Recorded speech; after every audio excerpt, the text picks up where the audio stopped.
At first, take my salam. Assalamu alaikum. Royal English and ICT care সেন্টারের পক্ষ থেকে তোমাদেরকে জানাই স্বাগতম। I hope you are very well by the grace of Allah. I am also very fine by the grace of Allah. So dear audience, আমাদের আজকের ভিডিওর বিষয় ভয়েস পার্ট 8। ভয়েস পার্ট 8 এর আগে আমরা শিখেছি ভয়েস পার্ট 7 পর্যন্ত শিখেছি। আজকে আমরা শিখব পার্ট 8। তো পার্ট 8 এ আমাদের থাকবে হচ্ছে future perfect tense. Future perfect টেন্সের ভয়েস আমরা লিখে ফেলি। চলো শুরু করা যাক।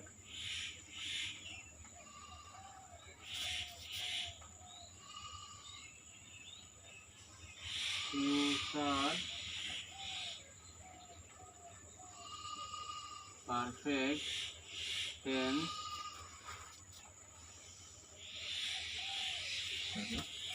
এটা লিখি অ্যাক্টিভ টু প্যাসিভ। আমরা শিখতে যাচ্ছি হচ্ছে active to passive.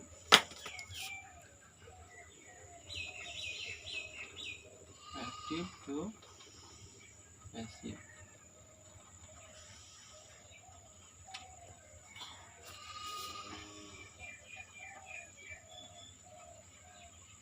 Future perfect tense এর ভয়েস পরিবর্তন।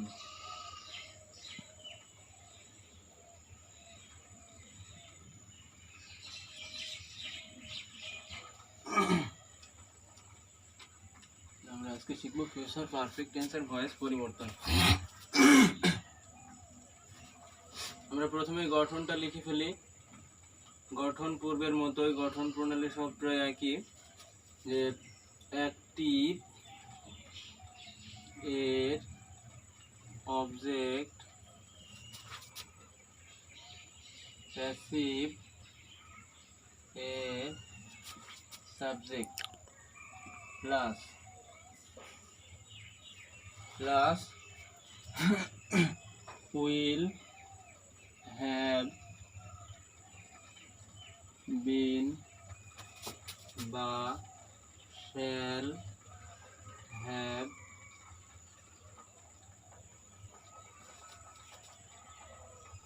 been plus V3 plus 4 নম্বর ধাপে কি থাকে by plus active এর সাবজেক্ট, passive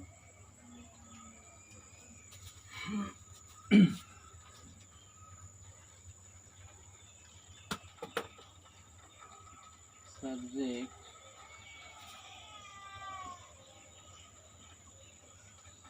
passive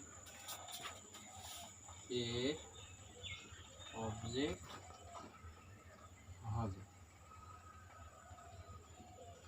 তাহলে দেখো ডিয়ার স্টুডেন্ট, গঠনটা যদি আমি আবারও একবার বলি, অ্যাক্টিভ থেকে প্যাসিভের গঠন কি? আমাদের পূর্বের যে আমরা টেন্স ওয়াইজ ভয়েস শিখেছি সেখানেও কিন্তু গঠন প্রণালী প্রায় একই রকম। এখানে শুধু 2 নম্বর ধাপটা আমাদের পরিবর্তন হয়, 5টা ধাপে গঠন সম্পন্ন হয়। দেখো অ্যাক্টিভের অবজেক্ট, প্যাসিভের সাবজেক্ট হবে, প্লাস এই যে এই জায়গাটায় বি ভার্ব থাকে। আমাদের কোন ভার্ব থাকে? 2 নম্বর ধাপে বি ভার্ব থাকে। দেখো বি ভার্ব থেকে বিন আছে, আর শ্যাল হ্যাভ বা উইল হ্যাভ তো আমাদের অ্যাক্টিভ ভয়েসে অ্যাক্টিভ সাবজেক্টে থাকে, আর তার সাথে আমরা বিন যোগ করেছি। তাহলে এটা বি ভার্বের ঘর। 3 নম্বর ধাপে কি V3, 4 মানে ভার্বের পাস্ট পার্টিসিপল ফর্ম হবে। আর 4 নম্বর ধাপে বাই থাকে, আর 5 নম্বর স্টেপে থাকে অ্যাক্টিভের সাবজেক্ট, প্যাসিভের অবজেক্ট হবে। চলো একটা এক্সাম্পলের মাধ্যমে আমরা বিষয়টা আরো ক্লিয়ার হই।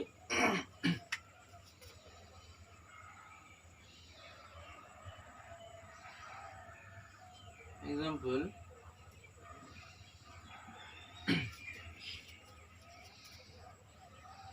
she will have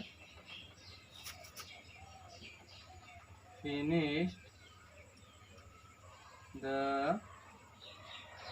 work. সেই কাজটি শেষ করিয়া থাকিবে বা সেই কাজটি শেষ করে থাকিবে। she will have finished the work।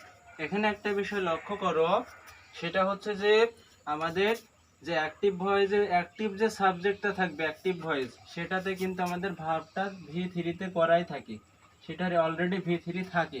কারণ এই যে আমরা জানি হ্যাভ বা হ্যাজের পরে কি বসে, V3 বসে। পারফেক্ট টেন্সের গঠন আমরা জানি হ্যাভ বা হ্যাজের পরে কি বসে, V3।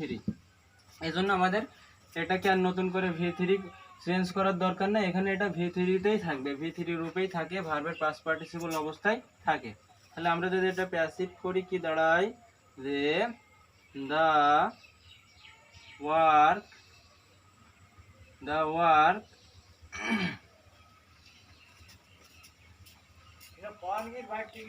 will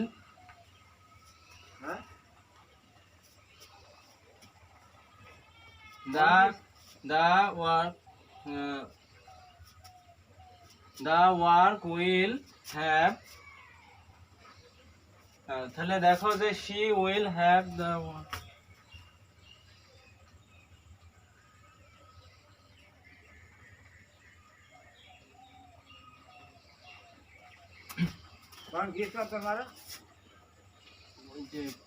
ভুলে নিয়ে গেছে। the work will have, দেখো the work will have been finished, the work will have been finished by her। এইবার দেখো the work will have been বসাইছি আমরা, will have বা shall have যে কোনো একটা বসাবো। the work will have been, তারপরে আমাদের এটা হচ্ছে 1 নম্বর স্টেপ, এটা 2 নম্বর স্টেপ, এটা 3 নম্বর ধাপ, এটা 4 নম্বর ধাপ, এটা 5 নম্বর ধাপ। তাহলে কাজটি তার দ্বারা কাজটি শেষ করা হয়ে থাকিবে বা তার দ্বারা কাজটি শেষ করা হয়ে থাকবে। ঠিক আছে, এটার মানে এটা বোঝাচ্ছে। তাহলে দেখো আমরা যদি গঠনের সাথে বিষয়টা আরেকবার মিলাইনি, দেখো অ্যাক্টিভের অবজেক্ট প্যাসিভের সাবজেক্ট হবে। আমাদের অ্যাক্টিভের অবজেক্ট কোনটা ছিল, দ্য ওয়ার্ক, প্যাসিভের সাবজেক্ট হয়ে বসেছে প্লাস উইল হ্যাভ বিন বা শ্যাল হ্যাভ বিন, আমরা উইল হ্যাভ বিন লিখেছি প্লাস V3, অর্থাৎ ফিনিশডের V3 ফিনিশডই হয়, ফিনিশড V3-তে আছে লিখেছি। 4 নম্বর স্টেপে বা ধাপে কি আছে, বাই লিখেছি। 5 নম্বর ধাপে কি আছে, অ্যাক্টিভের সাবজেক্ট প্যাসিভের অবজেক্ট হবে। অ্যাক্টিভের সাবজেক্ট কে ছিল সি যদি অ্যাক্টিভের সাবজেক্ট হয় সেটা দেখো প্যাসিভের অবজেক্ট হয়েছে হার।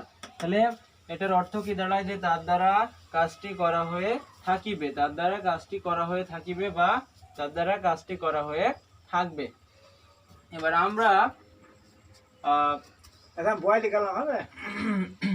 আমরা দেখো আর একটা বিষয়, এটা আমরা ক্লিয়ার হয়েছে, আশা করি এটা তোমাদের কাছে ক্লিয়ার হয়েছে। এবার দেখো আমরা শিখবো ইট ইজ টাইম যুক্ত বাক্যকে কিভাবে প্যাসিভ করতে হয়। ইট ইজ টাইম যুক্ত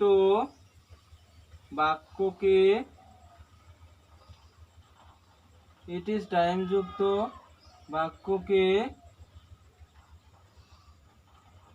নিম্নরূপে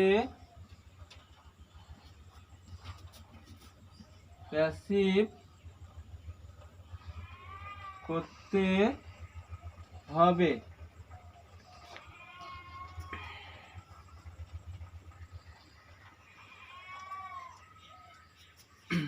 গঠন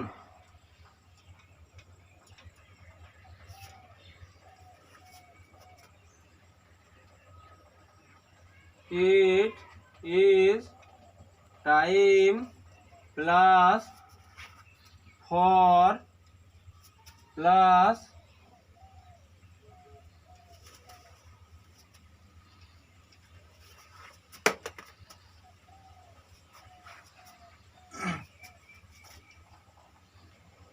উক্ত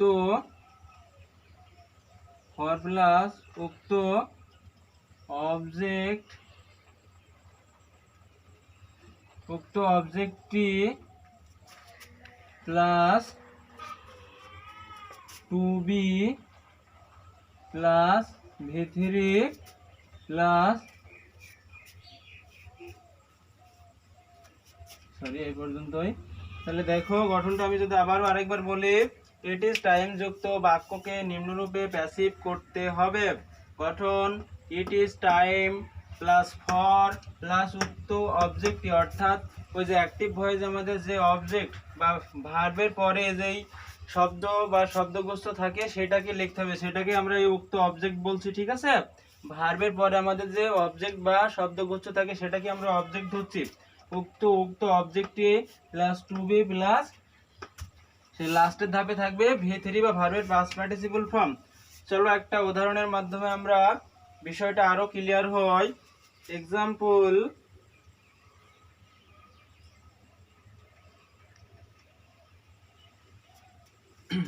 it is time to complete the work. To complete the work, এটাই কাজটি সম্পূর্ণ করার উপযুক্ত সময়। এই বাক্যের বাংলা কি দাঁড়ায়? এখনই কাজটি করার উপযুক্ত, কাজটি সম্পূর্ণ, কমপ্লিট বলতে সম্পূর্ণ, এখনই কাজটি সম্পূর্ণ করার উপযুক্ত সময়। এটা যদি আমরা প্যাসিভ করি তাহলে কি দাঁড়ায়? প্যাসিভ করলে দাঁড়ায় হচ্ছে ইট is time for the work. It is time for the work to be completed. To be completed. It is time for the work to be completed. Dear audience, তোমরা একটু ভালো করে লক্ষ্য করো। দেখো এখানে আমি বলেছি যে ইট ইজ টাইম যুক্ত বাক্যকে নিম্নরূপে প্যাসিভ করতে হবে। তো আমাদের গঠন দেখো, ইট ইজ টাইম প্লাস ফর, আমরা গঠন এবং এক্সাম্পল মিলাইনি। দেখো ইট ইজ টাইম লিখেছি প্লাস ফর লিখেছি প্লাস ফর লেখার পর আমাদের ভার্ব, উক্ত বাক্যের ভার্ব হচ্ছে কমপ্লিট, অর্থাৎ ভার্বের পরে যেই শব্দটা আছে সেটাকে আমরা অবজেক্ট হিসেবে গণ্য করছি, ঠিক আছে। দেখো তাহলে দা ওয়ার্ক যদি অবজেক্ট হয় তাহলে আমাদের গঠনে আছে উক্ত অবজেক্টটি, অর্থাৎ আমরা এখানে দা ওয়ার্ক লিখেছি, ফর এর পরে অবজেক্টটি লিখেছি দা ওয়ার্ক। আমাদের তারপরের ধাপে কি আছে? টু বি, আমরা টু বি লিখেছি। তারপরের ধাপে আমাদের আছে V3 বা ভার্বের পাস্ট পার্টিসিপল ফর্ম। তাহলে আমাদের ভার্ব কোনটা? এখানে কমপ্লিট, এটা আমাদের ভার্ব। এই কমপ্লিটের V3 আমরা লিখেছি completed. Is it clear to you dear audience? Is it clear to you? I hope, of course, it is clear to you. তাহলে দেখো আমি যদি আবারও বলি it is time to complete the work, এখন এই কাজটি সম্পূর্ণ করার উপযুক্ত সময়, তাহলে এখানে প্যাসিভ কি হবে? it is time for the work to be completed. Understand? Do you understand? Of course, I think understand. তাহলে আমি সম্পূর্ণ বিষয়টা আরেকবার বলতে চাচ্ছি। দেখো তোমরা যাতে ভালো করে, যদি কারো কোনো সমস্যা থেকে থাকে এখানে একটু ভালো করে লক্ষ্য করো, দেখবা সমস্যাগুলো সমাধান হয়ে যাবে। প্রথম থেকে যদি আমি আবার বলি, ফিউচার পারফেক্ট টেন্সের ভয়েস পরিবর্তন, অ্যাক্টিভ থেকে প্যাসিভ।